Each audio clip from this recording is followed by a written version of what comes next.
একসময় মাদারীপুর অঞ্চলে ছিল প্রচুর প্রচুর পরিমাণ খেজুর গাছ। শীতকাল মানেই ছিল খেজুরের রস, নতুন গুড় আর সেই তাফাল ভরা মিষ্টি সকাল।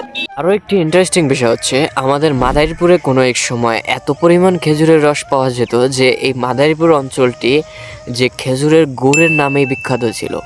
আজকে কিন্তু সেই পরিমাণ মাদারীপুরে খেজুরের রস পাওয়া যায় না। তো আজকের ভিডিওতে আমি সম্পূর্ণ খেজুরের রস এবং খেজুরের গুড় তৈরির প্রসেসিংটা দেখবো।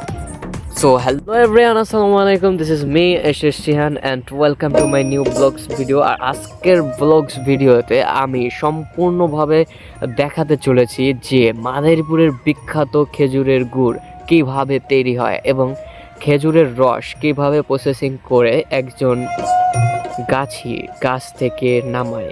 সো আজকের ভিডিওটি দেখলে আপনি সম্পূর্ণভাবে জানতে পারবেন যে খেজুরের রস কিভাবে তৈরি হয় এবং খেজুরের গুড় কিভাবে তৈরি হয়। সো কথা না বাড়িয়ে শুরু করা যাক আজকের ভিডিও।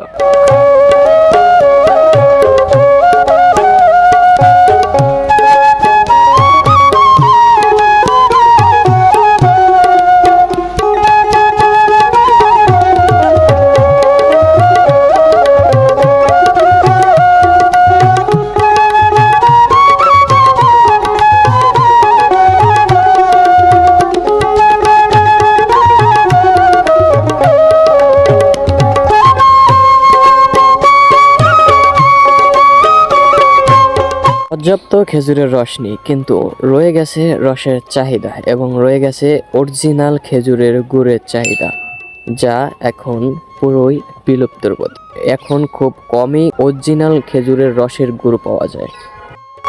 খেজুর গাছ ঝরার পরে এখনো কিছু গ্রামে দেখা যায় যে খেজুর গাছের পাতা দিয়ে খেজুর গাছের ওগলা বা খেজুর গাছের পাতার পাটি তৈরি করা হয়।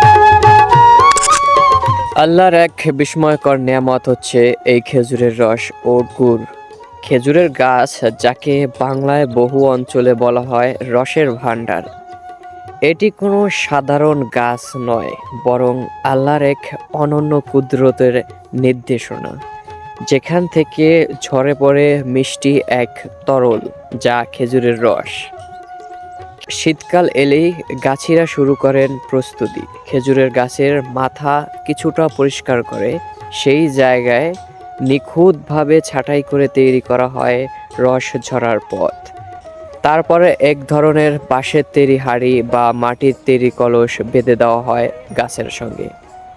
রাতভর আল্লাহর রহমতের সেই গাছ থেকে ধীরে ধীরে ঝরতে থাকে মিষ্টি ও সোনালি রস। সেই রস দিয়েই তৈরি হয় খেজুরের অরিজিনাল খাঁটি গুড়। ভোরে গাছিরা সেই হাঁড়ি নামিয়ে আনে, তারপর সেই রস জাল দিয়ে তৈরি করা হয় খাঁটি খেজুরের গুড়। রাসূল সাল্লাল্লাহু আলাইহি ওয়াসাল্লাম বলেছেন, একজন মুমিনের উপমা হলো খেজুরের গাছের মতো, যার উপকারিতা প্রতিটা অংশে। সহিহ বুখারী। এই হাদিসে খেজুরের গাছকে একজন প্রকৃত মুমিনের সাথে তুলনা করা হয়েছে, কারণ খেজুর গাছ যেমন মানুষের ছায়া দেয় তেমনি ফল দেয়, কাঠসহ নানা উপকার দেয়, যা একসময় ছিল ঐতিহ্য, আজ তা আমাদের স্মৃতির পাতায়।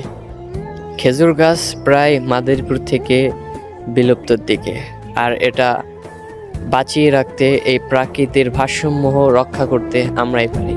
আমরা চেষ্টা করতে পারি এই খেজুর গাছকে পুনরায় রোপণের উদ্যোগ নেওয়া।